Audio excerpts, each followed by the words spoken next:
അപ്പം ടീമെ ഫിഷിംഗ് മോങ്ങാണ്. നമ്മളൊന്ന് തോട്ടിക്കൊന്ന് ഇറങ്ങി നോക്കിയിട്ടുണ്ട്. കെട്ടിത്തേക്കാൻ പറ്റുന്ന ഭാഗങ്ങൾ ഉണ്ടോ അല്ലേ നോക്കാൻ വേണ്ടിയിട്ടേ, വെള്ളമൊക്കെ എന്താ അവസ്ഥ നോക്കാൻ വേണ്ടിയിട്ട് പോകുന്നതാണ്.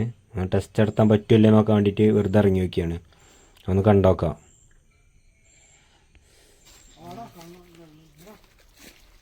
എന്താണ്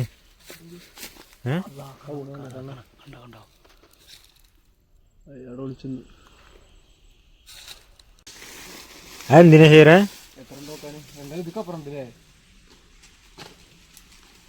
നോക്കി നോക്കുന്ന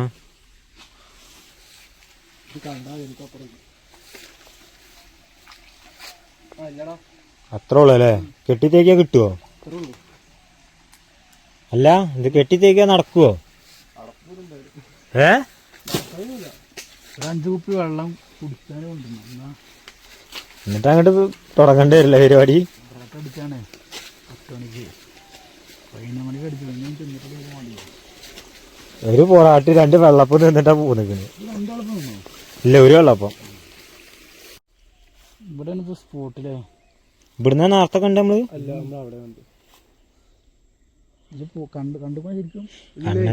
കണ്ണനെ അടി നമ്മള് കണ്ടില്ല പൊട്ട. അത് അവിടുന്ന് ഇവിടുന്ന് കണ്ടു. കണ്ടോ? നല്ല വലിപ്പമുള്ള സാധനല്ലേ. ഇടും ഒരു കൈക്കോട്ടും ഒരു ഇതൊക്കെ കൂടി. എന്നിട്ട് അടിയിലൊരു കെട്ടാണ് കെട്ടും ആദ്യം. എന്നിട്ട് മേലെ ഒരു കെട്ട് കെട്ടും. എന്നിട്ടാണ് തേക്കും. എന്നിട്ട് അയിത്ത നോക്കിയിട്ട് പിന്നെ നേരെ അതിൻ്റെ അപ്പുറത്ത് ആ താഴത്തെ കെട്ടണ ഒഴിവാക്കും. അത് താഴത്തെ കെട്ടട വെക്കും. മേലത്തെ ഒഴിവാക്കിയിട്ട് അടിക്ക് വെള്ളം ഇറക്കി വിടും. പിന്നെ അതിൻ്റെ മേലെ അങ്ങനെ അങ്ങനെ കെട്ടി കെട്ടി പോവും. അഫ്സൽ സ്റ്റുഡിയോയിലാണ്. ഓനെ വിളിച്ചാൽ നമുക്ക് ചേരുണ്ടാവില്ല. ഞാൻ ഇജ്ജും അഫ്സലും പിന്നെ വേറെ ആരെയൊക്കെ വിളിച്ചാ. പറമ്പുണ്ട്, പറമ്പനും ഞാൻ മതി. പ്രാന്തന്മാര് ഒരാളുണ്ടായി. നമുക്ക് അനുകൂല സാഹചര്യം തന്നെ ഉള്ളത്. ക്യാമറ കണ്ണുകളിൽ തന്നെ എടുക്കാൻ കിട്ടാത്ത കുറെ മീനുകളുണ്ട്. ആൾപെരുമാറ്റം കാണുമ്പോഴേക്കുള്ള അപ്പം തന്നെ അങ്ങോട്ടും ഇങ്ങോട്ടും മാറുകയാണ്.